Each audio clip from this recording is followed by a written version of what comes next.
Hello students, last class हम लोगों ने एक नए चैप्टर की शुरुआत करी है। हम लोग बात कर रहे हैं ग्रुप नंबर 15 नाइट्रोजन फैमिली के बारे में। एक्चुअली चैप्टर है हमारा पी ब्लॉक एलिमेंट, जिसमें हम लोग ग्रुप नंबर 15, 16, 17 एंड 18 पढ़ने वाले हैं। हम लोगों ने जनरल इंट्रोडक्शन कंप्लीट किया था और आज हम लोग बात करेंगे नाइट्रोजन फैमिली के अंदर oxidation state and anomalous behaviour of the nitrogen. ये दो पॉइंट के बारे में आज हम लोग बात करेंगे। देखिए, ऑक्सीडेशन स्टेट किसके ऊपर डिपेंड करती है, तो वो मोस्टली इलेक्ट्रॉनिक कॉन्फ़िगरेशन के ऊपर डिपेंड करती है। आप सबको पता होगा कि ग्रुप नंबर 15 की जब बात चल रही है तो ग्रुप नंबर 15 के अंदर जनरल इलेक्ट्रॉनिक कॉन्फ़िगरेशन क्या होती है, NS2NP3। NS2NP3 general electronic configuration होती है। इसका मतलब ये है कि आउटर शेल के अंदर 5 इलेक्ट्रॉन होते हैं, 5 electron in outermost shell, right. तो यहां पर जनरली कौन सी ऑक्सीडेशन स्टेट देखने को मिलेगी? देखो, वैसे तो बहुत बड़ा एरिया है जहां पर ऑक्सीडेशन स्टेट देखने को मिलेगी, लेकिन जनरली बात करें तो ये 3 इलेक्ट्रॉन रिलीज हो सकते हैं तो +3 ऑक्सीडेशन स्टेट मिलेगी। ये 5 इलेक्ट्रॉन रिलीज हो सकते हैं तो +5 ऑक्सीडेशन स्टेट देखने को मिलेगी। एज वेल एज यहां पर ये 5 इलेक्ट्रॉन आउटर शेल के अंदर है, तो ये भी तो हो सकता है कि वो बाहर से 3 इलेक्ट्रॉन को गेन करे, क्योंकि ऑक्टेट कंप्लीट करने के लिए यहां पर ऑलरेडी 5 इलेक्ट्रॉन है और 5 इलेक्ट्रॉन है तो वो हो सकता है तो बाहर से 3 इलेक्ट्रॉन गेन कर ले। तो 3 इलेक्ट्रॉन यदि गेन करे तो -3 ऑक्सीडेशन स्टेट भी वो दिखा सकते हैं।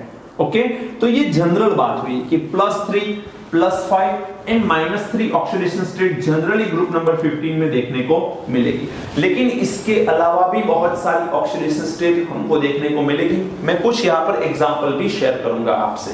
देखिए, ग्रुप नंबर 15 की बात है तो पहला एलिमेंट होता है nitrogen, then phosphorus, arsenic, antimony and bismuth, right. Nitrogen, phosphorus, arsenic, antimony and bismuth, इसका 7 नंबर होता है।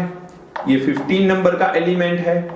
15 नंबर में हम देखो, एक चीज और ध्यान रखो आप लोग, ये चीज समझने जैसी है कि कोई भी एलिमेंट का एटॉमिक नंबर किस तरह से याद रखे।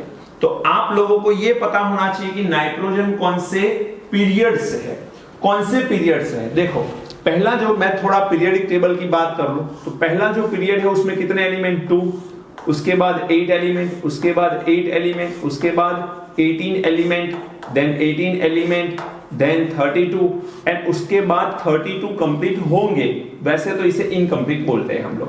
तो first, second, third, fourth, fifth, sixth and 7th period, right. अब आपको ये पता होना चाहिए कि नाइट्रोजन कहां पर एग्जिस्ट करता है। तो नाइट्रोजन ये सेकंड पीरियड के अंदर आता है, सेकंड पीरियड के अंदर। अब ये 7 में मैंने 8 ऐड कर लिए तो 15 हो गया। 15 में मैं क्या करूंगा, 18 को ऐड करूंगा क्योंकि ये सेकेंड पीरियड में आ गया, ये थर्ड पीरियड में आ गया, तो 3 to 15 समझ में आ रहा है कि नहीं। तो ये 15 जो है उसमें मुझे कितने इलेक्ट्रॉन ऐड करने पड़ेंगे, 18 इलेक्ट्रॉन को ऐड करने पड़ेंगे। जैसे ही मैं 18 इलेक्ट्रॉन इसमें ऐड करूं तो 15 + 18 कर लीजिए, कितना होगा बेटा, तो ये हो जाएगा हमारा 33। उसके बाद अगेन 18 ऐड करेंगे तो ये कितना हो जाएगा, 51, और उसके बाद 32 ऐड करेंगे तो कितना हो जाएगा, 83। तो इस तरह से आप लोग एटॉमिक नंबर को याद रख सकते हो। ये आसान तरीका है, सबसे बेस्ट और आसान तरीका ये है। ओके, जबकि मैंने ये पीरियडिक टेबल के अंदर भी बात करके रखी है आप लोगों से, तो आपने उस हिसाब से भी ये समझ लिया होगा। अब यहां पर मैं जनरल इलेक्ट्रॉनिक कॉन्फ़िगरेशन के ऊपर ही जा रहा हूं, तो मैं आउटर शेल की इलेक्ट्रॉनिक कॉन्फ़िगरेशन यहां पर लिखूं तो इसकी क्या आएगी, 2s2 2p3, इसकी क्या आएगी 3s2 3p3, देन आफ्टर ये बनेगा 4s2 4p3, ये बनेगा 5s2 5p3 और ये बनेगा हमारा 6s2 6p3, राइट। तो ये इसकी इलेक्ट्रॉनिक कॉन्फ़िगरेशन है। नो डाउट कि इसमें थोड़ा बहुत फर्क होता है। कैसे, यहां पर सेकेंड पीरियड है तो सेकेंड प्रिंसिपल क्वांटम नंबर है। अब सेकेंड प्रिंसिपल क्वांटम नंबर के अंदर कभी भी d ऑर्बिटल प्रेजेंस नहीं होती है, हम सब जानते हैं। यहां पर हम लोग लिख सकते हैं कि एब्सेंट ऑफ d ऑर्बिटल, यहां पर कभी भी d ऑर्बिटल हो नहीं सकती, डी ऑर्बिटल एब्सेंट होती है। यहां पर बात करें तो ये थर्ड प्रिंसिपल क्वांटम नंबर है और थर्ड प्रिंसिपल क्वांटम नंबर से डी ऑर्बिटल हो जाती है, यहां पर प्रेजेंस होती है। लेकिन यहां पर कैसी बनेगी, तो वैकेंट होगी बेटा, वैकेंट डी ऑर्बिटल होगी, सीधी सी बात है, ये भी तो समझ होनी चाहिए। और यहां पर डी एंड एफ ऑर्बिटल आएगी, यहां पर आपकी 3d ऑर्बिटल कंप्लीटली फिल्ड होगी, यहां पर आपकी 4d ऑर्बिटल कंप्लीटली फिल्ड होगी एंड यहां पर आपकी 5d ऑर्बिटल कंप्लीटली फिल्ड होगी, 5d ऑर्बिटल कंप्लीटली फिल्ड होगी। इसके साथ साथ आपको यह भी पता होना चाहिए कि यहां पर 4f14 भी तो आता है, 4f14 भी आता है। जनरल इलेक्ट्रॉनिक कॉन्फ़िगरेशन के ऊपर ही थोड़ा ध्यान रखो, ये बाकी चीजें मैं एक पॉइंट मुझे समझाना है इसलिए मैं लिख रहा हूं। आपको पता होगा हम लोगों ने पहले बात करके रखी है, that is inert gas effect, पता है कि नहीं? Inert gas effect majority student को पता होना चाहिए। बेटा पहले तो ये समझो कि इनर्ट पेयर इफेक्ट कौन से ग्रुप में देखने को मिलता है, तो पी ब्लॉक के अंदर देखने को मिलता है, लेकिन सारे ग्रुप में फिर भी देखने को नहीं मिलता है। हम लोगों को 13 नंबर, 14 नंबर एंड 15 नंबर के अंदर ये इनर्ट पेयर इफेक्ट देखने को मिलता है। यदि मैं 15 नंबर की बात करूं तो 15 ये ग्रुप नंबर है। हम लोग कैसे इनर्ट पेयर इफेक्ट को देखते हैं, तो जो ग्रुप नंबर होता है उसमें से 10 को सब्सट्रैक्ट किया जाता है, subtract the 10 from the group number. तो ये जो नंबर आ रहा है इसे हम लोग बोलते हैं maximum possible positive oxidation state, positive oxidation state, maximum possible positive oxidation state कौन सी, ग्रुप नंबर 15 की, तो +5। कैसे?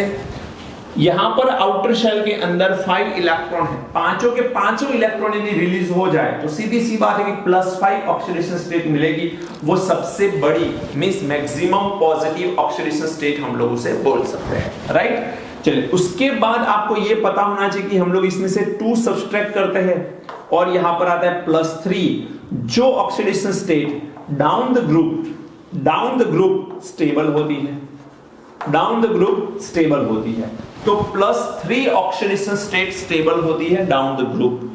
अब आपके दिमाग में ये सवाल आना चाहिए, यदि आपको इनर्ट पेयर इफेक्ट है तो आपको आंसर भी मिल जाएगा, लेकिन इनर्ट पेयर इफेक्ट आपको नहीं आती है, नहीं समझ है, तो आपके दिमाग में सवाल आता होगा कि ऐसा कैसे पॉसिबल है कि +3 नीचे की तरफ स्टेबल हो। देखो जरा ध्यान रखना, नाइट्रोजन की बात करूं तो 7 प्रोटॉन न्यूक्लियस के अंदर है और आउटर शेल कौन सा है, सेकेंड। ये बात हो गई नाइट्रोजन की। मैं फास्फोरस की बात करूं तो इसके न्यूक्लियस के अंदर 15 प्रोटॉन है और यहां पर आउटर शेल हो गई 3rd नंबर की। उसके बाद यहां पर फास्फोरस की जगह में आर्सेनिक ले लूं, प्रोटॉन हो जाएंगे और यहां पर 4th नंबर आएगा। देन आफ्टर एंटीमनी की बात करें, ये न्यूक्लियस और ये 5th आउटर शेल, एंड यहां पर बिस्मथ की बात करें तो this is nucleus and 6th outer shell number आएगा। अब आप जरा ध्यान दो, तो बिस्मथ जो है उसका न्यूक्लियस से डिस्टेंस कैसा है, आउटर शेल के साथ न्यूक्लियस से डिस्टेंस सबसे बड़ा है, बिल्कुल बड़ा है। तो यहां पर जो NH2NP3 इलेक्ट्रॉनिक कॉन्फ़िगरेशन है, तो आउटर शेल में जो 5 इलेक्ट्रॉन है वो आसानी से रिलीज नहीं होने चाहिए क्या, क्योंकि बिस्मथ की साइज बड़ी है, साइज बड़ी होगी तो न्यूक्लियस का इस इलेक्ट्रॉन के ऊपर अट्रैक्शन कैसा होना चाहिए, कम। अब ये न्यूक्लियस का इस इलेक्ट्रॉन के ऊपर अट्रैक्शन यदि कम है तो ये इलेक्ट्रॉन आसानी से लूज होने चाहिए, सही बात। अब यदि इलेक्ट्रॉन आसानी से ये सारे निकल जाए तो +5 ऑक्सीडेशन स्टेट स्टेबल होनी चाहिए बिस्मथ के अंदर, जबकि यहां पर कहानी कुछ और बयां कर रही है कि +3 oxidation state down the group बढ़ रही है स्टेबिलिटी वाइज। तो ऐसा क्यों हो रहा है, due to inert pair effect. अब ये क्या होता है तो समझो जरा, आप लोग बिस्मथ की बात करो या एंटीमनी की बात करो या फिर आर्सेनिक की बात करो, हो क्या रहा है। आर्सेनिक में बात करें तो यहां पर d ऑर्बिटल आ रही है, एंटीमनी की बात करें तो एक बड़ी ऑर्बिटल आ रही है 4 नंबर की 4d, यहां पर आ रही है 3d, राइट। चलिए बिस्मथ की बात करो तो यहां पर d ऑर्बिटल तो आ ही रही है, उसके साथ साथ f ऑर्बिटल भी आ रही है, f ऑर्बिटल भी है, राइट। आप सबको यह पता होना चाहिए कि स्क्रीनिंग इफेक्ट करके हमने एक पॉइंट पढ़ा था।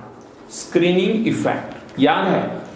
स्क्रीनिंग इफेक्ट क्या है और कौन सी ऑर्बिटल सबसे पावरफुल स्क्रीनिंग करती है? s orbital, p orbital, d orbital and f orbital, ये स्क्रीनिंग इफेक्ट का ऑर्डर होता है। अब अगेन मैं बात करूं तो ये जो s, p, d and f orbital है, इसमें ये s एंड p ऑर्बिटल जो है, s एंड p ऑर्बिटल जो है वो सबसे स्ट्रॉन्ग स्क्रीनिंग इफेक्ट प्रोवाइड करते हैं, जबकि ये जो d एंड f है वो पुअर स्क्रीनिंग इफेक्ट देते हैं, पुअर या वीक स्क्रीनिंग इफेक्ट प्रोवाइड करते हैं। अब एक बार बता दो कि स्क्रीनिंग इफेक्ट होता क्या है। न्यूक्लियस से जो अट्रैक्शन आउटर शेल के ऊपर लगना चाहिए, आई रिपीट, न्यूक्लियस से जो अट्रैक्शन आउटर शेल इलेक्ट्रॉन के ऊपर लगना चाहिए, वो अट्रैक्शन बीच वाले इलेक्ट्रॉन की प्रेजेंस के कारण कम हो जाता है। बीच में जो इलेक्ट्रॉन है, वो बीच में इलेक्ट्रॉन जितने भी आएंगे वो इलेक्ट्रॉन क्या करते हैं, आउटर शेल में जो इलेक्ट्रॉन होते हैं वहां पर अट्रैक्शन जाने से रोकते हैं, क्योंकि कुछ अट्रैक्शन वो अपनी तरफ खींच लेते हैं, कुछ अट्रैक्शन अपनी तरफ खींच लेते हैं। तो जितना अट्रैक्शन एक्चुअल में आउटर शेल इलेक्ट्रॉन के ऊपर लगना चाहिए उससे थोड़ा कम अट्रैक्शन यहां पर लगता है। इसी को बोलते हैं हम लोग स्क्रीनिंग इफेक्ट। स्क्रीनिंग इफेक्ट के लिए याद रखना s एंड p ऑर्बिटल सबसे स्ट्रॉन्ग स्क्रीनिंग इफेक्ट देते हैं, जबकि d and f orbital poor screening effect देते हैं। आपको यदि स्लैटर कांस्टेंट पता हो, याद करो मैंने z इफेक्टिव पढ़ाया था आपको। z इफेक्टिव क्या होता था? z माइनस सिग्मा, या हम इसे z स्टार भी बोलते थे। तो ये स्लैटर कांस्टेंट था। स्लैटर कांस्टेंट की वैल्यू s के लिए सबसे बड़ी आती थी, फिर p के लिए उससे छोटी आती थी, d एंड f के लिए सबसे छोटी वैल्यू आती थी। याद आ रहा है? इसका मतलब यह है कि ये पुअर स्क्रीनिंग इफेक्ट शो कर रहे हैं। अब d and f orbital poor screening करेंगे तो इसका मतलब यह है कि f ऑर्बिटल में जितने भी इलेक्ट्रॉन होंगे एंड यहां पर जो d ऑर्बिटल के अंदर जितने भी इलेक्ट्रॉन होंगे, यहां से निकलता हुआ अट्रैक्शन जो आउटर शेल इलेक्ट्रॉन के ऊपर लगना चाहिए वो ज्यादा लगेगा। रीजन, बीच में स्क्रीनिंग वाले इलेक्ट्रॉन जो है वो कैसे स्क्रीनिंग कर रहे हैं? Poor screening. Due to d and f orbital या फिर due to d orbital, nucleus का आउटर शेल इलेक्ट्रॉन के ऊपर अट्रैक्शन ज्यादा लगता है। ज्यादा लगता है दैट मींस ये d ऑर्बिटल स्क्रीनिंग तो कर रही है, लेकिन स्क्रीनिंग s या p ऑर्बिटल जितनी पावरफुल नहीं है। तो होगा क्या कि बीच वाले जो इलेक्ट्रॉन है वो यहां से निकलता हुआ अट्रैक्शन रोकने की कोशिश करेंगे, लेकिन उतनी ज्यादा सफलता उनको नहीं मिलती, क्योंकि d एंड f ऑर्बिटल की स्क्रीनिंग कैसी होती है? पुअर होती है। तो यहां से निकलता हुआ अट्रैक्शन मान के चलो, एक एग्जांपल के तौर पे मान के चलो यहां पर अकॉर्डिंग टू प्रोटॉन नंबर ले ले 83 यूनिट है, तो 83 यूनिट का यहां पर अट्रैक्शन लगना चाहिए, लेकिन बीच वाले d एंड f ऑर्बिटल की प्रेजेंस है तो वो थोड़ा अट्रैक्शन क्या करेंगे? कम कर लेंगे। तो आउटर शेल के अंदर एक्चुअल में स्क्रीनिंग इफेक्ट की वजह से मान के चलो 40 जितना आना चाहिए था, उसकी जगह d एंड f ऑर्बिटल की स्क्रीनिंग वीक होने की वजह से ये ऑलमोस्ट 60 जितना आ रहा है।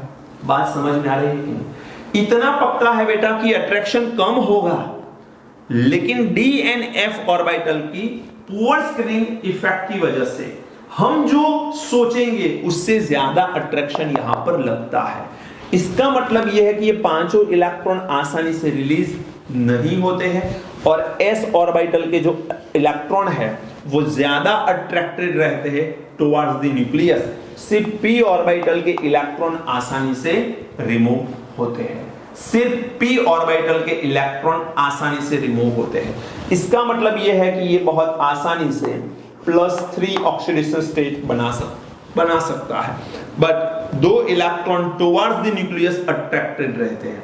क्यों अट्रैक्टेड रहते हैं? इसके पीछे रीजन क्या है? तो रीजन है f एंड d ऑर्बिटल की कैसी screening effect? Poor screening effect. तो ये पुअर स्क्रीनिंग इफेक्ट रिस्पॉन्सिबल है ये इनर्ट पेयर इफेक्ट के लिए। आई होप आपको समझ में आया होगा।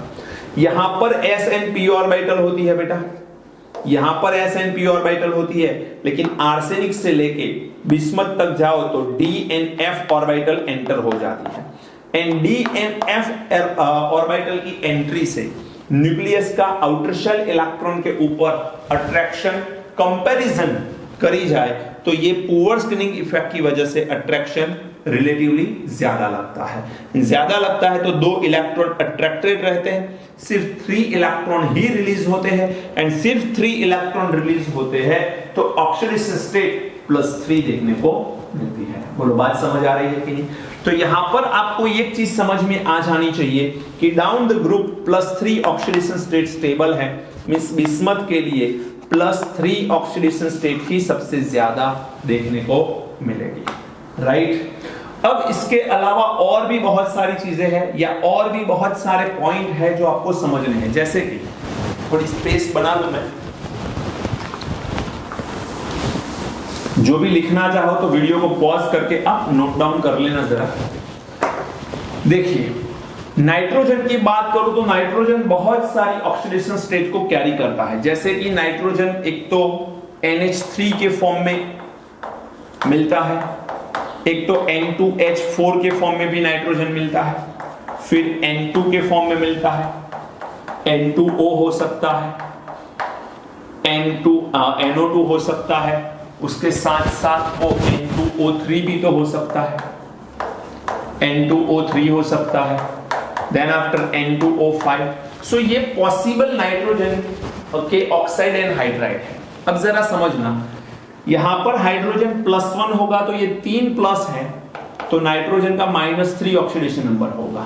यहां पर नाइट्रोजन का -2 ऑक्सीडेशन नंबर होगा। यहां पर नाइट्रोजन का 0 ऑक्सीडेशन नंबर होगा क्योंकि ये एलिमेंटल फॉर्म है, आप सबको पता होगा। N2O की बात करूं तो यहां पर +1, यहां पर +4, यहां पर +3 और यहां पर +5।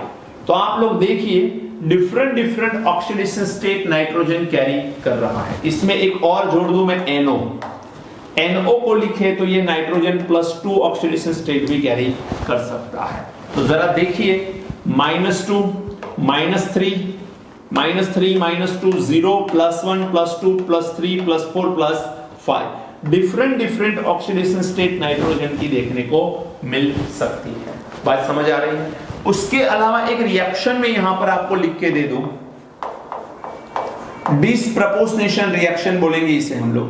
HNO2 जो है इसे क्या बोलते हैं पता है आपको? HNO2 को क्या बोला जाता है? HNO2 it is a nitrous acid. HNO3 होता है nitric acid, HNO2 is a nitrous acid. ये नाइट्रस एसिड जो है इसका डिसप्रपोर्शनेशन होगा तो it convert into HNO3, then it convert into H2O, then it convert into NO। Okay, ये different nitrogen के ऑक्साइड या फिर नाइट्रिक एसिड एंड वाटर में कन्वर्ट होता है। ऑक्सीडेशन स्टेट हम निकाले तो यहां पर नाइट्रोजन की ऑक्सीडेशन स्टेट कितनी मिलेगी? +3 आप निकाल सकते हो। अब ऑक्सीडेशन स्टेट निकालना कोई बड़ी बात नहीं होनी चाहिए आपके लिए। यहां पर नाइट्रोजन की ऑक्सीडेशन स्टेट +5 होती है, यहां पर नाइट्रोजन की ऑक्सीडेशन स्टेट +2 होती है। +3 से +5 ऑक्सीडेशन नंबर इंक्रीज हुआ तो ये हो गया हमारा ऑक्सीडेशन, एंड +3 से +2 यहां पर ऑक्सीडेशन नंबर कम हो गया तो ये हो गया हमारा रिडक्शन। तो यहां पर आप एक चीज समझ सकते हो कि नाइट्रोजन जो है उसका ऑक्सीडेशन भी हो रहा है, नाइट्रोजन है उसका रिडक्शन भी हो रहा है, और एक ही एलिमेंट का ऑक्सीडेशन एंड रिडक्शन होता है, उसे डिसप्रपोर्शनेशन रिएक्शन हम लोग बोलते हैं। तो यहां पर यह भी देखने को मिलता है। अब बात आती है कोवैलेंसी की। नाइट्रोजन की कोवैलेंसी कितनी आएगी, यह सबसे बड़ा सवाल है। नाइट्रोजन मैक्सिमम कितने बॉन्ड बना सकता है, क्वेश्चन ये है। तो जरा ध्यान देना, कुछ बच्चे ऐसे होते हैं जो जल्दबाजी में आंसर देते +5 ऑक्सीडेशन स्टेट है तो नाइट्रोजन मैक्सिमम 5 बॉन्ड बना सकता है। गलत। ऑक्सीडेशन स्टेट का नंबर ऑफ बॉन्ड फॉर्मेशन के साथ कोई लेना देना नहीं है, जरा ध्यान रखना। नाइट्रोजन 7 नंबर का एलिमेंट है। यदि मैं इलेक्ट्रॉनिक कॉन्फ़िगरेशन लिखूं तो ये बनेगा 1s2 2s2 एंड 2p3, ऐसा बनेगा। आउटर शेल के अंदर यहां पर 2s के अंदर 2 इलेक्ट्रॉन है एंड 2p के अंदर 3 इलेक्ट्रॉन है, राइट। अब ये जो p के अंदर 3 इलेक्ट्रॉन है इसे हम लोग बोलेंगे अनपेयर्ड इलेक्ट्रॉन। क्या बोलेंगे? Unpaired electron. तो पहला तो मैं अमोनिया का एक सिंपल सा एग्जांपल ले लूं तो अमोनिया क्या करता है बेटा? अमोनिया 3 हाइड्रोजन के साथ कोवेलेंट बॉन्ड बना लेता है। तो यहां पर ये अनपेयर्ड इलेक्ट्रॉन है, उनके साथ हाइड्रोजन अपना 1 इलेक्ट्रॉन शेयर करेगा एंड 3 क्या बन जाएंगे? सिग्मा बॉन्ड बन जाएंगे। बनेंगे कि नहीं? तो नाइट्रोजन 3 हाइड्रोजन के साथ 3 सिग्मा बॉन्ड बना लेता है। उसके साथ साथ नाइट्रोजन के ऊपर यहां पर क्या है? 2 इलेक्ट्रॉन है, दैट मींस 1 इलेक्ट्रॉन पेयर है। क्या मैं इस नाइट्रोजन को एक्साइटेड स्टेट में लेके जा सकता हूं? मींस यहां से 1 इलेक्ट्रॉन जंप करके यहां जा सकता है? नहीं जा सकता। क्यों? क्योंकि यहां पर 2d ऑर्बिटल पॉसिबल नहीं है और सेकेंड पाथ में ये एक्साइटेड इलेक्ट्रॉन बाउंस करता है या जंप करता है। तो एक्साइटेड होने के लिए d ऑर्बिटल होनी जरूरी है, जो यहां पर अवेलेबल नहीं है। अब यदि d ऑर्बिटल यहां पर अवेलेबल नहीं है तो ये पेयर तो एज इट इज रहेगी। तो यहां पर ये नाइट्रोजन के ऊपर क्या बचेगी बेटा? Lone pair. तो 3 कोवेलेंट बॉन्ड बना सकता है, बिल्कुल सही। लेकिन यदि यहां पर कोई ऐसा H+ मिल गया जिसके पास एक भी इलेक्ट्रॉन नहीं है तो ये नाइट्रोजन अपने 2 इलेक्ट्रॉन को इसको डोनेट करके बॉन्ड बनाएगा और इस तरह से ये NH4+ बन सकता है, जिसमें 3 कोवेलेंट बॉन्ड एंड एक क्या होगा? Coordinate covalent bond. तो यहां पर नाइट्रोजन की कोवेलेंसी कितनी बनेगी? 4। Maximum covalency of nitrogen is 4, क्योंकि 3 कौन से बॉन्ड बनेंगे? Covalent bond. 3 covalent bonds and 1 coordinate covalent bond. एक कोऑर्डिनेट कोवेलेंट बॉन्ड बनेगा एंड 3 कोवेलेंट बॉन्ड बनेंगे। तो यहां पर नाइट्रोजन की कोवेलेंसी कितनी हो सकती है बेटा? 4 हो सकती है, मैक्सिमम से मैक्सिमम। चलिए अब नाइट्रोजन के अलावा बाकी एलिमेंट की कोवेलेंसी क्या हो सकती है? तो एक ही की समझ लो, फास्फोरस की, बाकी की अपने आप समझ में आ जाएगी। फास्फोरस की बात करूं तो फास्फोरस कौन से नंबर का एलिमेंट है? 15। इलेक्ट्रॉनिक कॉन्फ़िगरेशन में क्या आएगा बेटा? यहां पर नियॉन आएगा, यहां पर आएगा 3s2, यहां पर आएगा 3p3। बोलो आएगा कि नहीं?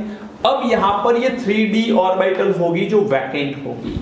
यदि मैं फास्फोरस को एक्साइटेड करूं तो यहां से 1 इलेक्ट्रॉन जंप करके d में जा सकता है, जो नाइट्रोजन में पॉसिबल नहीं था वो फास्फोरस के अंदर पॉसिबल है। तो यहां पर नियॉन, उसके बाद 3s में 1 इलेक्ट्रॉन, 3p के अंदर 3 इलेक्ट्रॉन एंड यहां पर d ऑर्बिटल आएगी एंड d ऑर्बिटल के अंदर 1 इलेक्ट्रॉन। तो फास्फोरस के अंदर एक्साइटेड स्टेट पॉसिबल है एंड मैक्सिमम अनपेयर्ड इलेक्ट्रॉन कितने हो सकते हैं? 5। ये 5 अनपेयर्ड हो सकते हैं। तो ये पांचों के साथ एक एक करके बॉन्ड बना सकता है। तो फास्फोरस जो है वो टोटल 5 बॉन्ड बना सकता है, जैसे कि px5। एक एग्जांपल के तौर पे ले ले px5, जैसे pCl5, pBr5 लाइक दैट। तो px5 यहां पर बन सकता है। हैलोजन अलग अलग ऑर्बिटल के अंदर इलेक्ट्रॉन का शेयरिंग करके बॉन्ड बना सकते हैं। तो फास्फोरस की कोवेलेंसी कितनी हो सकती है? 5, जबकि नाइट्रोजन की कोवेलेंसी कितनी हो सकती है? ओनली 4। बात समझ में आ रही है कि नहीं? तो ये हो गया आपका ऑक्सीडेशन स्टेट वाला पार्ट। ऑक्सीडेशन स्टेट कौन सी पॉसिबल है, कौन सी पॉसिबल नहीं है, ये चीज आपको याद रखनी होगी। दूसरी चीज आपको ये भी ध्यान रखना है कि नाइट्रोजन एंड फास्फोरस ये दोनों को हम लोग प्योरली नॉन मेटल बोलते हैं। क्या बोलते हैं? Non metal. Arsenic and antimony दोनों को हम लोग सेमी मेटल बोलते हैं या मेटलॉइड बोलते हैं। एंड बिस्मथ जो है इसको हम लोग मेटल में काउंट करते हैं। बात समझ में आई? I repeat, nitrogen and phosphorus दोनों को नॉन मेटल बोलते हैं। आर्सेनिक, एंटीमनी ये दोनों को हम लोग क्या बोलेंगे? सेमी मेटल या मेटलॉइड। एंड बिस्मथ को हम लोग क्या बोलेंगे? मेटल बोलेंगे। राइट? अब ये चीज भी आपको याद रखनी है कि ऊपर से नीचे की तरफ जब मूव करेंगे तो साइज बढ़ेगी, एटॉमिक साइज बढ़ेगी। ऊपर से नीचे मूव करो, एटॉमिक साइज बढ़ेगी। देखो एटॉमिक साइज बढ़ेगी तो इलेक्ट्रॉन को रिलीज करना आसान होगा, एक इलेक्ट्रॉन आसानी से रिमूव कर सकते हो। और कोई भी एलिमेंट की गैसियस स्टेट की ग्राउंड स्टेट में से सिंगल इलेक्ट्रॉन को रिलीज करने के लिए रिक्वायर्ड अमाउंट ऑफ एंथैल्पी या रिक्वायर्ड अमाउंट ऑफ पोटेंशियल या रिक्वायर्ड अमाउंट ऑफ एनर्जी, उसे क्या बोलते हो, आयोनाइजेशन एंथैल्पी या आयोनाइजेशन पोटेंशियल या फिर आयोनाइजेशन एनर्जी बोली जाती है, राइट। तो ये चीज आपको याद रखनी पड़ेगी। These are the some examples जो नाइट्रोजन के डिफरेंट ऑक्सीडेशन स्टेट को रिप्रेजेंट करते हैं।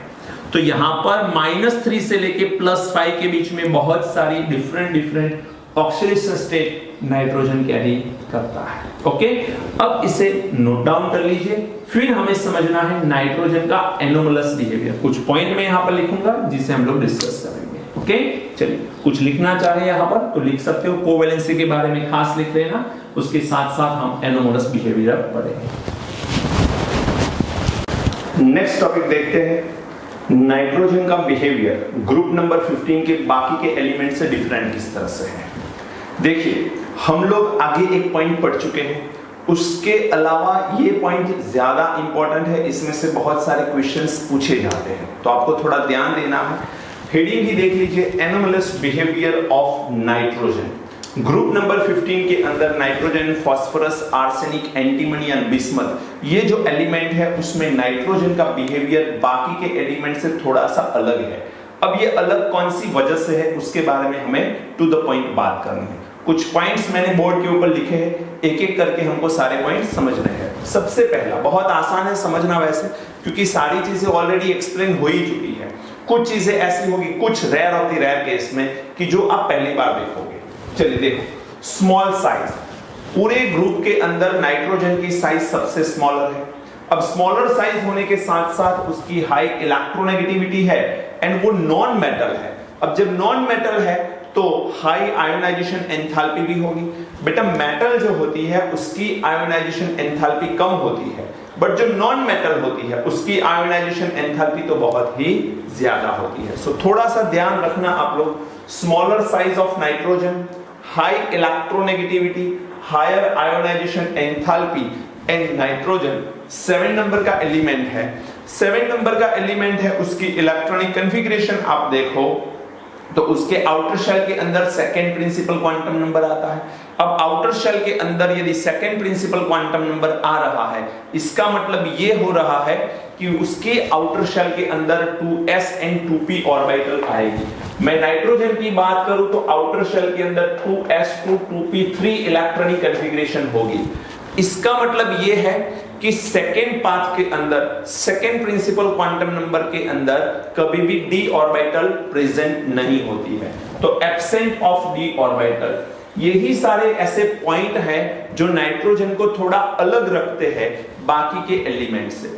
अब ये पॉइंट कहां कैसे काम करते हैं उसके बारे में एक एक हम लोग डिस्कस करेंगे, बट इन शॉर्ट बात यह है, smaller size of nitrogen, higher electronegativity, higher ionisation enthalpy and absent of the d orbital. ये 4 पॉइंट ऐसे हैं जो नाइट्रोजन के बिहेवियर को थोड़ा अलग कर लेते हैं बाकी के एलिमेंट से। अब वो देखते हैं कि कौन सी चीजें हैं उसमें। सबसे पहला पॉइंट ये आता है, वैसे सेकेंड पॉइंट, बट इसी के अकॉर्डिंग ये है, तो unique ability to form p multiple bond with itself, then carbon, then oxygen. समझने की बात यह है कि नाइट्रोजन जो है वो दूसरे नाइट्रोजन के साथ या कार्बन के साथ या फिर ऑक्सीजन के साथ मल्टीपल पाई बॉन्ड बना सकता है। मल्टीपल पाई बॉन्ड बना सकता है, इसका मतलब ये है कि वो p पाई बॉन्ड बनाता है। मैं थोड़ा सा आपको एक्सप्लेन कर रहा हूं, आप चाहो तो एक्सप्लेन करने के बाद इस चीज को लिख लेना, क्योंकि मेरे पास इतनी ही स्पेस है सारी चीजों को एक्सप्लेन करने के लिए। देखो यहां पर हम लोग वन आफ्टर वन एक्सप्लेन करते हैं चीजों को। नाइट्रोजन जो है वो 7 नंबर का एलिमेंट है। इलेक्ट्रॉनिक कॉन्फ़िगरेशन देखी जाए तो 1s2 2s2 and 2p3। Outer shell देखो तो 2s2 2p3।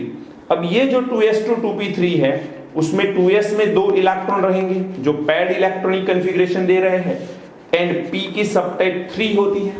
अब ये जो 3 सब टाइप है उसमें p3 है, देखो जरा, तो यहां पर आप देख सकते हो कि p3 यहां पर इलेक्ट्रॉनिक कॉन्फ़िगरेशन है, राइट। तो 3 unpaired electron and 1 paired electron is there, clear. अब बात यह है कि नाइट्रोजन के साथ पाई बॉन्ड फॉर्म करता है, कैसे? तो आप सबको पता होगा कि यदि मैं डाई नाइट्रोजन की बात करूं तो डाई नाइट्रोजन का बॉन्डिंग स्ट्रक्चर कैसा है? N triple bond N।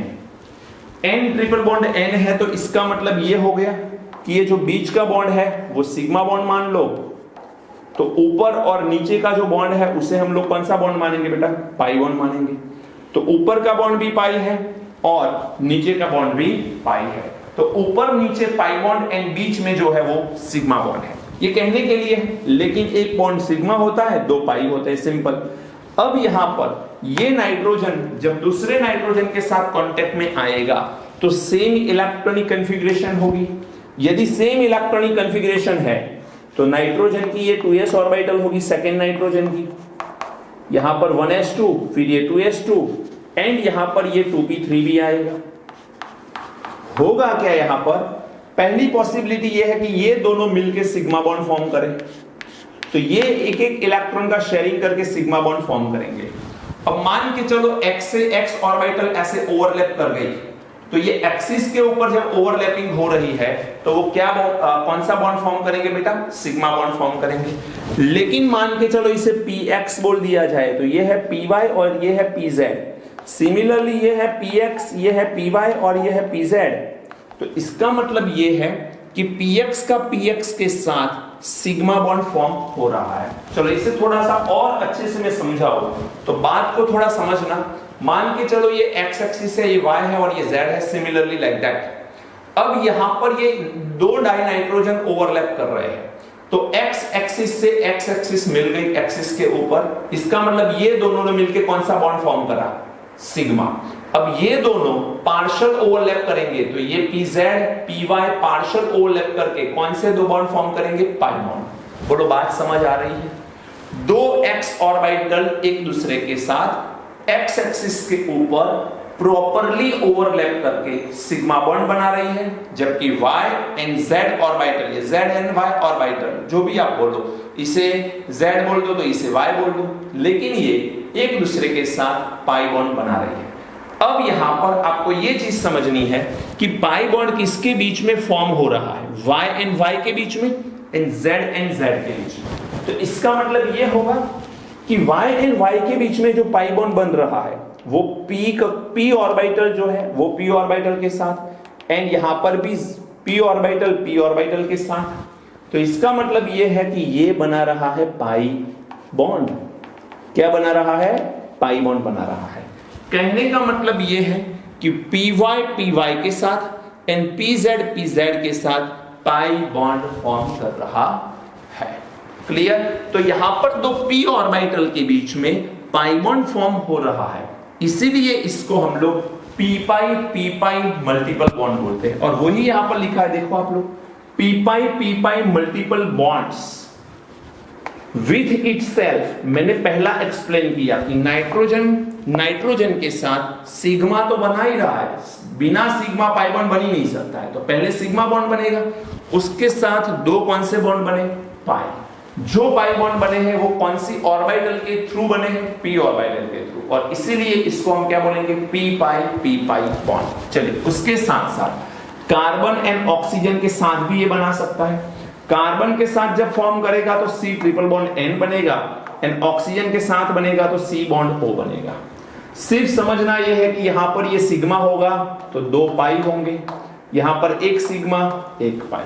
तो आपसे सवाल ऐसा आ सकता है, क्वेश्चन इस तरह से आ सकता है, in dinitrogen how many p-pi bond are there? तो 2 p-pi bond are there. In carbon and nitrogen, how many p-pi bond are there? There are 2 p-pi bond, and between carbon and oxygen there are 1 p-pi bond are there, is there. Understood? तो कहने का मतलब आपको ये ध्यान रखना है, examples कौन से हैं, थोड़ा सा इलिब्रेट करके इसको देखना चाहो तो देख भी सकते हो। ए नाइट्रोजन को हटा के आप कार्बन लगा दो। कार्बन का नंबर कौन सा बेटा? 6। अब यदि 6 नंबर है कार्बन का, तो कार्बन क्या करेगा? कार्बन जो है वो यहां पर एक बॉन्ड बनाएगा, क्योंकि कार्बन की 4 वैलेंसी होती है, तो कार्बन 4 बॉन्ड बनाने वाला है। इससे होगा ये कि यहां पर कार्बन के एक इलेक्ट्रॉन को हम लोग एक्साइटेड करके आउटर शेल में ले जाएंगे। वैसे तो ऐसी इलेक्ट्रॉनिक कॉन्फ़िगरेशन होगी कार्बन की इस तरह की 1s2 2s2 2p2, राइट? आप सब जानते हो, ऑर्गेनिक केमिस्ट्री में पढ़ा चुके हैं हम लोग। अब यहां पर कार्बन जब भी बॉन्ड फॉर्म करेगा तो एक्साइटेड स्टेट में जाएगा। एक्साइटेड स्टेट में जाएगा तो यहां से एक इलेक्ट्रॉन जंप करके आउटर शेल में चला जाएगा। और होगा क्या कि ये बॉन्ड किसके साथ? डाइनाइट्रोजन के साथ नहीं बन रहा, एक बॉन्ड किसी और के साथ फॉर्म हो रहा है। तो यहां पर वो अदर एलिमेंट मान के चलो ए है, जिसके साथ कौन सा बॉन्ड बन गया? सिग्मा। दूसरा, कार्बन एंड नाइट्रोजन के बीच में भी एक सिग्मा बन रहा है, तो कार्बन एंड नाइट्रोजन के बीच में एक सिग्मा, एंड बाकी के 2 पाई फॉर्म हो रहे हैं। बोलो बात समझ आ रही है कि नहीं? अगेन समझो बेटा, ये जो s ऑर्बिटल है वो नाइट्रोजन की s ऑर्बिटल के साथ सिग्मा बॉन्ड नहीं बना सकता। रीजन ये है कि नाइट्रोजन के पास अनपेड इलेक्ट्रॉन नहीं है s के अंदर। तो वो क्या करेगा? अलग एक एलिमेंट होगा, उसके साथ बॉन्ड फॉर्म करेगा। कार्बन की वैलेंसी 4 होती है, तो 3 वैलेंसी तो सेटिस्फाई हो रही है विद नाइट्रोजन, तो एक वैलेंसी कोई अदर एलिमेंट के साथ वो सेटिस्फाई करेगा, तो एक सिग्मा बॉन्ड यहां पर वो फॉर्म करेगा। हमें सिर्फ समझना है कार्बन एंड नाइट्रोजन की बॉन्डिंग को। तो बिटवीन कार्बन एंड नाइट्रोजन एक और सिग्मा बन रहा है x ऑर्बिटल के बीच में, और y and z orbital again कौन से बॉन्ड फॉर्म कर रहे हैं? पाई बॉन्ड फॉर्म कर रहे हैं। तो यहां पर 2 पाई फॉर्म हो रहे हैं। तो ये हो गई कार्बन एंड नाइट्रोजन की बात।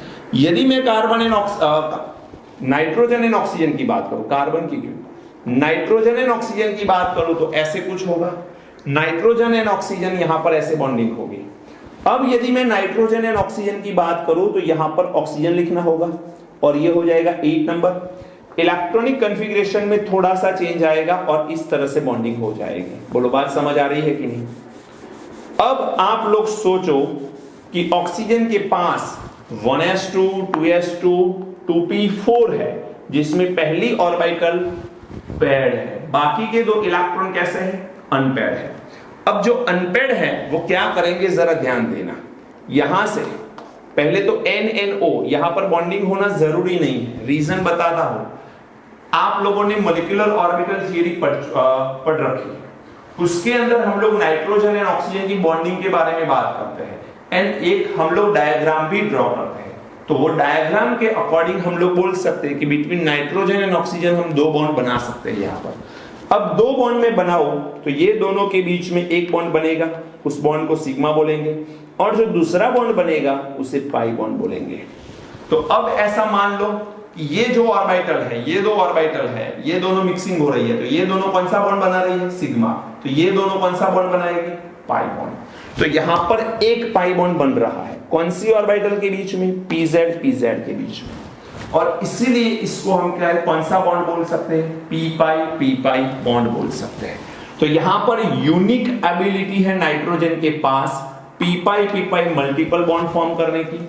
जो नाइट्रोजन के साथ भी p पाई बना सकता है, नाइट्रोजन कार्बन के साथ भी बना सकता है, एंड नाइट्रोजन ऑक्सीजन के साथ भी बना सकता है। बात समझ आ रही है? हम लोगों ने ग्रुप 14 जब देखा था, कार्बन फैमिली वाला ग्रुप, उसमें हमने कार्बन एंड ऑक्सीजन के बीच में भी p पाई बॉन्ड की बात करी थी। याद होगा आप लोगों को? याद नहीं है तो याद रख लीजिए, कार्बन एंड ऑक्सीजन भी एक दूसरे के साथ p पाई बॉन्ड बना सकते हैं। ओके, चलिए थर्ड पॉइंट क्या है? नाइट्रोजन एंड नाइट्रोजन के बीच में जो ट्रिपल बॉन्ड है, इसी वजह से बॉन्ड एंथैल्पी बहुत ज्यादा है। बॉन्ड एंथैल्पी कितनी है? 941.4 किलो जूल पर मोल। आपको ये बॉन्ड एंथैल्पी याद रखने की जरूरत नहीं है। आपको सिर्फ इतना याद रखना है, between 2 nitrogen there is a triple bond. Out of this 3 bond एक सिग्मा एंड 2 पाई है। एक सिग्मा बॉन्ड है जो एक्सिस के ऊपर ओवरलैपिंग से बनता है, 2 पाई है जो एक्सिस से दूर ओवरलैपिंग से मिलते हैं, डिस्टेंस थोड़ा ज्यादा होता है, जिसे p पाई बॉन्ड बोलेंगे। अब ये बॉन्ड इतना ट्रिपल बॉन्ड की वजह से ये बॉन्ड इतना स्ट्रांग हो जाता है कि उसकी बॉन्ड एंथैल्पी बहुत बढ़ जाती है। बॉन्ड एंथैल्पी का मतलब क्या है? इस बॉन्ड को ब्रेक करने के लिए रिक्वायर्ड अमाउंट ऑफ एनर्जी, तो वो एनर्जी कैसी है? ज्यादा है। बाकी अदर एलिमेंट की बात करूं तो फॉस्फोरस के बीच में, आर्सेनिक के बीच में, एंटीमनी के बीच में सिर्फ सिंगल बॉन्ड बन रहा है, जबकि नाइट्रोजन के बीच में मल्टीपल बॉन्ड बन रहे हैं। एंड बिस्मथ जो है वो मेटल है, तो वो मेटेलिक बॉन्ड बनाता है उसके एलिमेंटल स्टेट में। एलिमेंटल स्टेट में जब बिस्मथ पड़ा होता है तब वो मेटालिक बॉन्ड फॉर्म करता है। मेटालिक बॉन्ड क्या होता है ये सवाल नहीं होना चाहिए आप लोगों को, क्योंकि हम लोग केमिकल बॉन्डिंग के अंदर लास्ट टॉपिक मेटालिक बॉन्ड पढ़ चुके हैं, तो वो याद होना चाहिए आपको। समझ लेना, नाइट्रोजन के साथ ट्रिपल बॉन्ड बनाता है, जबकि फॉस्फोरस के साथ आर्सेनिक के साथ एंटीमनी के साथ सिर्फ सिंगल बॉन्ड बना सकता है, एंड बिस्मथ जो है वो मेटालिक बॉन्ड बना सकता है। तो ये भी डिफरेंस है। जो ये बॉन्ड एंथैल्पी है, इतनी बॉन्ड एंथैल्पी इनमें से किसी की भी नहीं होती है, क्योंकि ट्रिपल बॉन्ड है और ये सारे सिंगल बॉन्ड है। लेकिन यदि मैं ये ट्रिपल बॉन्ड की जगह दो नाइट्रोजन के बीच में जब सिंगल बॉन्ड बन रहा है, ऐसी कंडीशन के अंदर कंपैरिजन करो तो कंपैरिजन कुछ और होती है। यदि मैं सिंगल बॉन्ड देखूं तो सिंगल बॉन्ड में नाइट्रोजन के बीच में जब सिंगल बॉन्ड होता है, एंड फॉस्फोरस के बीच में जो सिंगल बॉन्ड होता है, उसमें नाइट्रोजन का जो सिंगल बॉन्ड है वो वीकर होता है। याद रखना, the bond between two nitrogen single bond है तो वो वीकर है कंपेयर टू फॉस्फोरस। अब सवाल ये उठता है कि ऐसा क्यों है? नाइट्रोजन की साइज स्मॉल है, स्मॉल साइज से बॉन्ड बहुत बढ़िया बनना चाहिए। स्मॉल साइज है तो बॉन्ड लेंथ कम होगी, बॉन्ड लेंथ कम होगी तो बॉन्ड स्ट्रेंथ पावरफुल होनी चाहिए। फिर भी यहां पर आप देखो तो नाइट्रोजन यदि सिंगल बॉन्ड बना रहा है तो वो फॉस्फोरस की कंपेयर में वीकर बॉन्ड माना जाता है। रीजन सिर्फ इतना है कि ये स्मॉलर साइज होने की वजह से इसमें इंटर इलेक्ट्रॉन रिपल्शन होता है नॉन बॉन्डिंग इलेक्ट्रॉन का। इसमें नॉन बॉन्डिंग इलेक्ट्रॉन पाए जाएंगे। आउटर शेल के अंदर टोटल इलेक्ट्रॉन कितने नाइट्रोजन में? 5। आउट ऑफ 5 सिर्फ एक ही इलेक्ट्रॉन यूज हो रहा है, तो होगा क्या कि यहां पर ऐसे लोन पेयर पड़े होंगे या नॉन बॉन्डिंग इलेक्ट्रॉन होंगे। अब ये जो नॉन बॉन्डिंग इलेक्ट्रॉन्स है वो क्या करेंगे? इंटर इलेक्ट्रॉन रिपल्शन करेंगे। इंटर इलेक्ट्रॉन रिपल्शन होगा तो इनके बीच में रिपल्शन होगा, तो ये एक दूसरे से दूर जाना चाहेंगे, और ये रिपल्शन की वजह से एक टाइप की लड़ाई बोल सकते हैं हम। ये झगड़ा हो रहा है और ये लड़ाई की वजह से ये बॉन्ड वीक हो रहा है और ये एक दूसरे से दूर जा रहे हैं, और दैट्स व्हाई ये बॉन्ड जो है वो वीक हो जा रहा है। बोलो, बात समझ आ रही है? अब यहां पर एक सवाल ये उठता है कि नाइट्रोजन की इलेक्ट्रोनेगेटिविटी ज्यादा है, नाइट्रोजन की बॉन्ड एंथैल्पी ट्रिपल बॉन्ड है तो ज्यादा है, आयोनाइजेशन एंथैल्पी भी ज्यादा है, बट सिंगल बॉन्ड है तो सिंगल बॉन्ड के अंदर नाइट्रोजन का बॉन्ड कैसा है? वीक है कंपेयर टू फॉस्फोरस। अब एक चीज दिमाग में बिठा लेना, जब सिंगल बॉन्ड की बॉन्ड एंथैल्पी कम होती है, सिंगल बॉन्ड की बॉन्ड एंथैल्पी कम होती है तो उसकी कैटेनेशन प्रॉपर्टी भी कम होती है। कोई भी दो एलिमेंट के बीच में जब सिंगल बॉन्ड फॉर्म होता है, उस सिंगल बॉन्ड की बॉन्ड एंथैल्पी जितनी ज्यादा उतना कैटेनेशन उसका पावरफुल। अब ये कैटेनेशन क्या है? तो ये चीज ऑलरेडी हम बात कर चुके हैं। कैटेनेशन का मतलब है अपना एलिमेंट, इस कार्बन है मान के चलो, तो कार्बन के साथ बॉन्ड कितनी बार बना सकता है और लंबी चेन बनाने की जो कैपेसिटी रखता है उसी को कैटेनेशन बोलते हैं। कोई भी एलिमेंट अपने ही एलिमेंट के साथ बॉन्ड फॉर्म करके लंबी चेन बनाने की जो कैपेबिलिटी रखता है, उस कैपेबिलिटी को क्या बोलते हैं हम लोग? कैटेनेशन बोलते हैं। पूरे पीरियोडिक टेबल में कार्बन की कैटेनेशन प्रॉपर्टी सबसे पावरफुल है। उसके बाद हम एक्सपेक्ट करते थे कि नाइट्रोजन की होनी चाहिए थी, मिस सिलिकॉन की है उसके बाद तो, बट यदि हम नाइट्रोजन, फॉस्फोरस एंड कार्बन की कंपेयर करें तो कार्बन की तो ज्यादा है ही, बट उसके साथ साथ हम तुरंत किसकी एक्सपेक्ट करते थे? नाइट्रोजन। लेकिन एक्चुअल में कैटेनेशन प्रॉपर्टी फॉस्फोरस की ज्यादा है। रीजन सिर्फ इतना सा है, फास्फोरस के बीच की जो बॉन्ड एंथैल्पी है वो बॉन्ड एंथैल्पी ज्यादा है। तो यहां पर देखो, सो कैटेनेशन ऑर्डर क्या होगा, कार्बन कार्बन का सबसे ज्यादा होगा, फिर फास्फोरस एंड देन सबसे कम नाइट्रोजन का होगा। बेटा ये पॉइंट आपको याद रखना है, this is important point for your competitive exam. ये सवाल कभी भी बोर्ड एग्जामिनेशन में तो नहीं पूछा गया, लेकिन कॉम्पिटिटिव एग्जाम में आ सकता है। हाँ, ये पूरा सवाल बोर्ड एग्जामिनेशन में आया हुआ है। तो आपको nitrogen having anomalous behaviour than other element from group 15, ऐसा क्वेश्चन बोर्ड एग्जामिनेशन में आया है, तो आपको ये पॉइंट याद तो करने हैं। अंडरस्टूड? चलिए, उसके साथ फिफ्थ नंबर क्या है, nitrogen cannot form d pi p pi bond as the heavier element can. देखो, नाइट्रोजन पी पाई बॉन्ड तो बना रहा है, बट नाइट्रोजन कभी भी p pi d pi bond d pi p pi bond नहीं बना सकता। पहले डी फिर पी, कहने का मतलब यह है कि नाइट्रोजन कभी भी D pi p pi bond नहीं बना सकता। क्यों? क्योंकि D pi p pi bond बनाने के लिए नाइट्रोजन के पास डी ऑर्बिटल होनी चाहिए पहले, फिर वो डी ऑर्बिटल पाई बॉन्ड बनानी चाहिए। यहां पर क्वेश्चन सिर्फ इतना है कि nitrogen D pi p pi bond बना क्यों नहीं रहा है, तो सिर्फ एब्सेंट ऑफ डी ऑर्बिटल। देखो यहां पर ही लिख लिया मैंने, एब्सेंट ऑफ डी ऑर्बिटल। आप लोग देखो बेटा, ये नाइट्रोजन की मैंने इलेक्ट्रॉनिक कॉन्फ़िगरेशन लिखी है। इस इलेक्ट्रॉनिक कॉन्फ़िगरेशन में क्या ये 2p के बाद में 2d लिख सकता हूं? क्या ऐसा कुछ आ सकता है? तो नहीं आ सकता है। डी ऑर्बिटल की शुरुआत थर्ड एनर्जी लेवल से होती है, तो नाइट्रोजन के पास डी ऑर्बिटल ही नहीं है, और इसीलिए नाइट्रोजन कभी भी D pi p pi bond नहीं बना सकता। हाँ, नाइट्रोजन के जस्ट नीचे कौन है? फास्फोरस, वो बना सकता है, जैसे कि फास्फोरस 15 नंबर का एलिमेंट है। अब इलेक्ट्रॉनिक कॉन्फ़िगरेशन लिखी जाए तो 1s2, 2s2, 2p6, 3s2, 3p3, and यहां पर डी ऑर्बिटल होगी बट 0 इलेक्ट्रॉन वाली, उसमें इलेक्ट्रॉन होंगे नहीं, तो डी ऑर्बिटल होगी तो सही इसमें। अब कहने का मतलब यह है कि यहां पर डी ऑर्बिटल है, और ये जब एक्साइटेड स्टेट में जाएगा तो यहां पर 3s, फिर ये है 3p, और यहां पर आ रही है ये 3d, ये है 3p। इनिशियली यहां पर 2 इलेक्ट्रॉन, इसमें 3 इलेक्ट्रॉन और इसमें 0 इलेक्ट्रॉन है, बट जैसे ही फास्फोरस एक्साइटेड स्टेट में पहुंचेगा, ये 3s का एक इलेक्ट्रॉन जंप करेगा और 3d ऑर्बिटल में पहुंचेगा।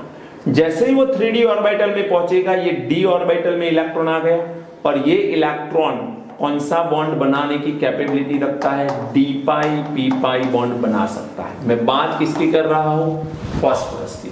फास्फोरस कर सकता है, आर्सेनिक कर सकता है, जैसे जैसे नीचे चले जाओ सारे एलिमेंट वो कर सकते हैं, बट कभी भी समझना बेटा ध्यान से, कभी भी नाइट्रोजन ये काम नहीं कर सकता। क्यों नहीं कर सकता भाई?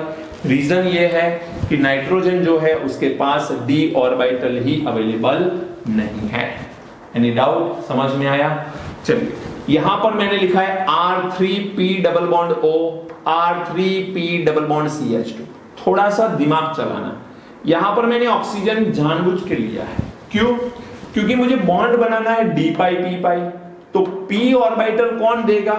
O देगा, क्योंकि ऑक्सीजन की आउटर शेल में p ऑर्बिटल होगी। यहां पर डी पाई पी पाई में इस कंपाउंड के अंदर ये p ऑर्बिटल कौन देगा?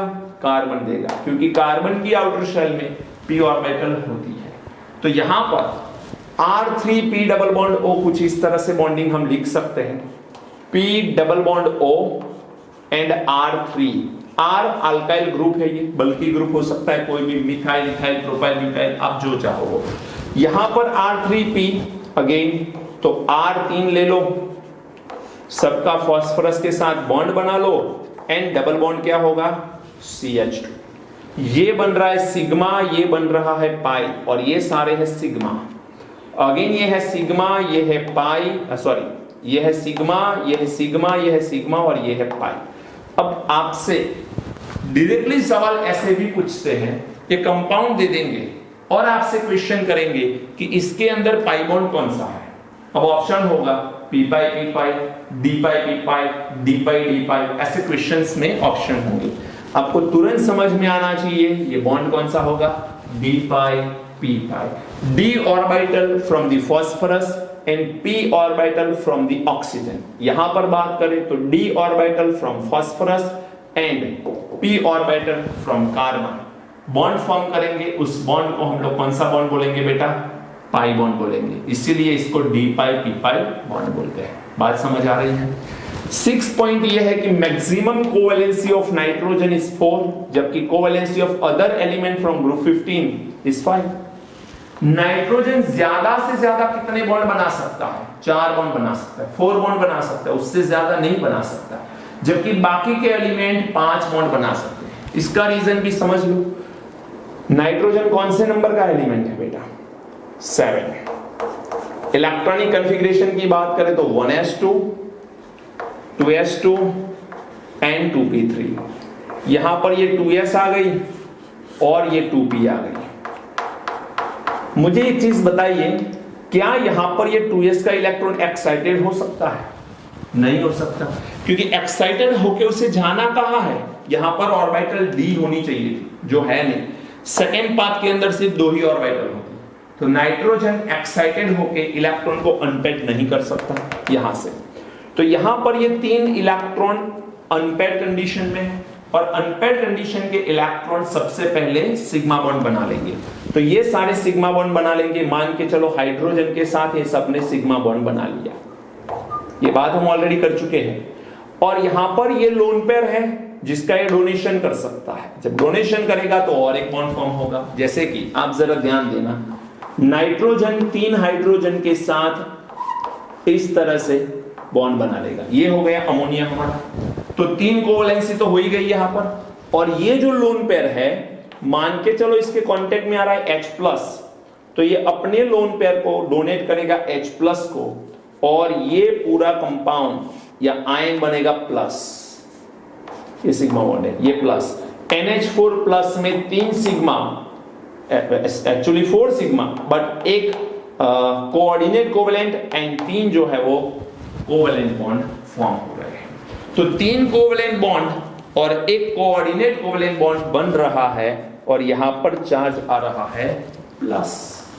समझ में आ रही है बात? तो यहां पर आप लोग समझो नाइट्रोजन की कोवैलेंसी कितनी होती है बेटा, मैक्सिमम से मैक्सिमम 4 हो सकती है। फास्फोरस की देखो, फास्फोरस में कितने अनपेड इलेक्ट्रॉन देख रहे हो आप, 5। तो पांचों इलेक्ट्रॉन शेयरिंग कर करके टोटल 5 सिग्मा बॉन्ड बना सकते हैं। तो फास्फोरस, आर्सेनिक, एंटीमनी, उनकी कोवैलेंसी बढ़ जाती है compare to nitrogen. Okay, and last point क्या है, phosphorus and arsenic can form d pi bond also with the transition matter. अब इसको समझते हैं थोड़ा सा, इसको मैं हटा दूं। क्या बोल रहा है पॉइंट जरा समझो अगेन, आप लोग कहने का मतलब समझ लेना, थोड़ा अच्छे से साफ करना। फास्फोरस एंड आर्सेनिक के 2 कंपाउंड यहां पर लिखे हैं। चलो पहले तो हम इसे देख लेते हैं। फास्फोरस एंड आर्सेनिक है, वो डी-पाई बॉन्ड बना सकते हैं। ऐसा क्यों बेटा?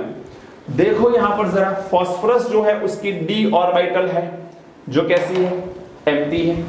अब एक्साइटेड होके यहां से एक इलेक्ट्रॉन जंप करेगा, तो ये डी ऑर्बिटल ऑक्सीजन की पी ऑर्बिटल के साथ जब इंटरमिक्सिंग कर जाती है तो कौन सा बॉन्ड बनाती है, डी-पाई। लेकिन थोड़ा सोचो कि ये ऑक्सीजन नहीं होता और ऐसा कोई एलिमेंट होता जिसके पास भी डी ऑर्बिटल होती। समझ में आ रहा है पॉइंट? ऑक्सीजन अभी कौन सी ऑर्बिटल दे रहा है, या कार्बन अभी कौन सी ऑर्बिटल दे रहा है, पी ऑर्बिटल, बॉन्ड फॉर्म करने के लिए। लेकिन मान के चलो कि ये ऑक्सीजन की जगह यहां पर मैं ट्रांजिशन मेटल रख लूं। ट्रांजिशन मेटल कहां पर होते हैं बेटा, D orbital, D block element. अब D block element transition element या ट्रांजिशन मेटल ही उसे बोलते हैं जिसके डी ऑर्बिटल के अंदर अनपेड इलेक्ट्रॉन पाए जाए। डी ऑर्बिटल के अंदर अनपेड इलेक्ट्रॉन मिलते हैं तभी उसे हम लोग क्या बोल सकते हैं, ट्रांजिशन एलिमेंट बोल सकते हैं। तो यहां पर हम बोल सकते हैं कि ट्रांजिशन एलिमेंट हमारे पास डी ऑर्बिटल में अनपेड इलेक्ट्रॉन पाए जाते हैं ट्रांजिशन एलिमेंट के अंदर। तो यहां पर ऐसा बोलो कि ये ट्रांजिशन एलिमेंट की डी ऑर्बिटल, चाहे कोई भी ले लो, 1 2 बहुत सारे अनपेयर्ड इलेक्ट्रॉन इसमें पॉसिबल है। और यहां पर एक मैं बता दूं कि मेरे पास फास्फोरस की डी ऑर्बिटल है तो उसके पास भी अनपेयर्ड इलेक्ट्रॉन है ये, तो दोनों की डी ऑर्बिटल मान के चलो फास्फोरस की है, ये ट्रांजिशन मेटल है। अब ये दोनों क्या करेंगे, एक दूसरे के साथ ये ओवरलैप करेंगे एंड पाई बॉन्ड बनाएंगे। यदि ये दोनों डी ऑर्बिटल ओवरलैपिंग करके पाई बॉन्ड बना रहे हैं तो डी ऑर्बिटल के साथ जब बॉन्ड बनाता है उसे क्या बोलते हैं, डी पाई। सिंपल सा इतना ही पॉइंट याद रखो आप लोग। तो ऑक्सीजन उसके पास p ऑर्बिटल थी, इसको मैं हटा लूं और यहां पर मैं ट्रांजिशन एलिमेंट रख लूं या यहां पर मैं ट्रांजिशन एलिमेंट रख लूं, तो ट्रांजिशन एलिमेंट के पास d ऑर्बिटल होती है।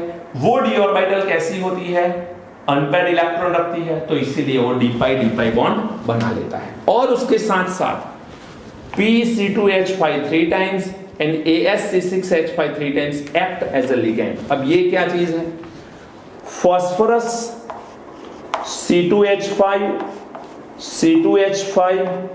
एंड C2H5, तो इसके पास यहां पर ऐसे लोन पेयर पड़े होंगे। सिमिलरली मैं आर्सेनिक की बात करूं तो आर्सेनिक के पास यहां पर लोन पेयर होंगे एंड ये C6H5 एंड C6H5 रखेगा। देखो एक चैप्टर हम आगे जाके पढ़ेंगे जिस चैप्टर का नेम है कॉम्प्लेक्स कंपाउंड। कॉम्प्लेक्स कंपाउंड के अंदर बहुत डिटेल में बात करेंगे कि लिगेंड एक्चुअली क्या होता है। अभी ये वर्ड आया है तो मैं आपको समझा दूं सिर्फ लिगेंड होता क्या है। कोई भी कंपाउंड के पास लोन पेयर इलेक्ट्रॉन है तो ये लोन पेयर का डोनेट करता है, ये लोन पेयर को ये डोनेट करे और कोऑर्डिनेट कोवैलेंट बॉन्ड फॉर्म करे तो इसको लिगेंड बोलते हैं। तो ये जो बन रहा है उसे हम क्या बोलेंगे, लिगेंड। इसका जो बिहेवियर है वो लिगेंड जैसा है। लिगेंड का मतलब अगेन समझो, कोई भी कंपाउंड के अंदर लोन पेयर का डोनेशन हो, लोन पेयर को वो डोनेट करे एंड लोन पेयर को डोनेट करने के बाद वो कोऑर्डिनेट कोवैलेंट बॉन्ड बना ले तो उसको हम क्या बोलेंगे, उसको हम बोलेंगे लिगेंड। सिमिलरली ये आर्सेनिक भी अपने लोन पेयर को डोनेट करके कोऑर्डिनेट कोवैलेंट बॉन्ड बना सकता है और इसीलिए इसको भी हम लोग क्या बोलेंगे, लिगेंड बोलेंगे। अंडरस्टूड, समझ में आ रही है। तो ये फास्फोरस एंड आर्सेनिक लिगेंड की तरह वर्क करते हैं। नो डाउट कि नाइट्रोजन भी लिगेंड की तरह वर्क कर ही सकता है। देखो नाइट्रोजन की मैंने अभी थोड़ी देर पहले बात करी थी कि नाइट्रोजन 3 हाइड्रोजन के साथ बॉन्ड बनाता है, इसके पास भी लोन पेयर है तो ये भी तो डोनेट कर सकता है, ये भी लिगेंड हो सकता है, नो डाउट अबाउट दैट।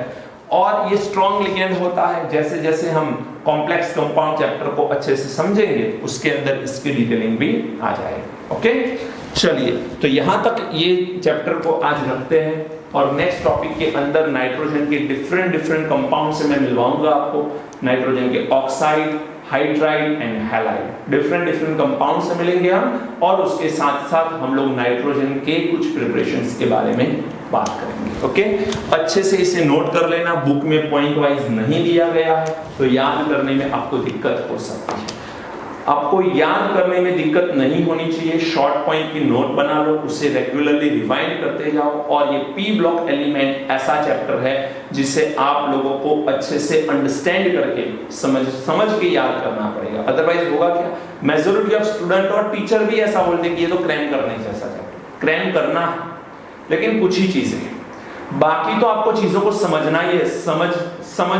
एक बार समझ में आ गई चीजें लॉन्ग टाइम तक वो मेमोरी में फिट हो जाएगी। ओके, बाकी बिना समझे आप कुछ भी याद करना चाहोगे तो वो शॉर्ट टाइम मेमोरी में रहेगी, फिर वो बात चली जाएगी, तो होगा क्या कि आपको रिजल्ट नहीं मिल पाएगा।